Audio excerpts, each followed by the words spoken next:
हमारे भारत के मंदिरों में रहस्य की कमी नहीं है। इतने रहस्य भरे पड़े हैं जिसको अगर आप गिनने बैठेंगे ना, आप थक जाएंगे, लेकिन रहस्य खत्म नहीं होंगे। तो हम बारी बारी से रहस्यमय मंदिरों की चर्चा करेंगे अब कुछ दिनों तक। तो आज सबसे पहले मैं अपने एक धाम के बारे में बात करना चाहूंगी, जगन्नाथपुरी के बारे में। आप सब जानते हैं इसके बारे में। यहाँ इस मंदिर की सबसे बड़ी खासियत है कि मंदिर के अंदर जैसे ही पैर रखो, समुद्र की आवाज आनी बंद हो जाती है। जैसे एक पैर बाहर निकालो, समुद्र की आवाज बहुत तेजी से आनी शुरू हो जाती है। ये एक ऐसा मंदिर है जहां पर रोज 800 मतलब 500 तो रसोई होते हैं और 300 उनके हेल्पर्स और सहायक होते हैं। 800 लोग मिलकर प्रसाद बनाते हैं। इसके सिवा एक और चीज खासियत इसकी ये है कि मंदिर के ऊपर जो झंडा लगा है सबसे ऊपर, वो झंडा रोज बदला जाता है। एक तो उसको बदलने का काम बड़ा मुश्किल है, पर रोज बदला जाता है। और कमाल की बात है कि जिस डायरेक्शन में हवा चलती है, झंडा उसके ऑपोजिट लहराता है। कभी भी हवा के फ्लो के साथ झंडा नहीं लहराता। इसी तरीके से मंदिर के ऊपर एक चक्र लगा हुआ है और आप चारों दिशाओं में से, ईस्ट वेस्ट नॉर्थ साउथ, किसी भी डायरेक्शन से जब आप उस चक्र को देखेंगे तो लगेगा कि वो चक्र आप ही को देख रहा है। एनी डायरेक्शन, आप किसी भी डायरेक्शन से जाके देख लीजिए।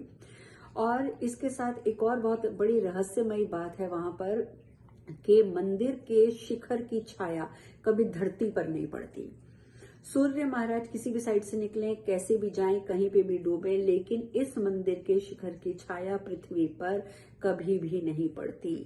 और तो और जहां इसके खजाने की बात की जाए तो खजाने के लिए तो कहते हैं कि मंदिर में खजाना इतना है कि जितनी मंदिर की ऊंचाई है, समझिए उतनी ही गहराई है। और वो सब पैसों, धन दौलत और हीरे जवाहरात से भरी हुई है।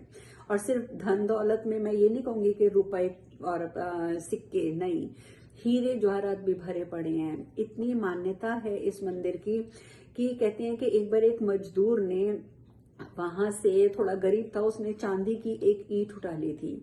और जब सबको पता चला कि यहाँ से चांदी की एक ईंट गायब हो गई है तो सब लोग बड़े हैरान हुए। उन्होंने खैर इंक्वायरी करी, पता भी चला कि एक ईंट गायब है, क्योंकि वो मंदिर में लगने के लिए आई थी वो चांदी की ईंट।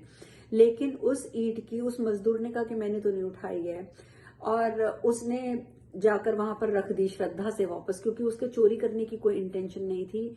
तो वहां पर जब एक द्वार को वहां खोला गया तो वहां पर कम से कम 100 करोड़, ठीक है, मैं 1 करोड़ की बात नहीं कर रही, 100 करोड़ चांदी की ईंटें वहां पर पड़ी थी। कहाँ तो एक ईंट को ढूंढा जा रहा था।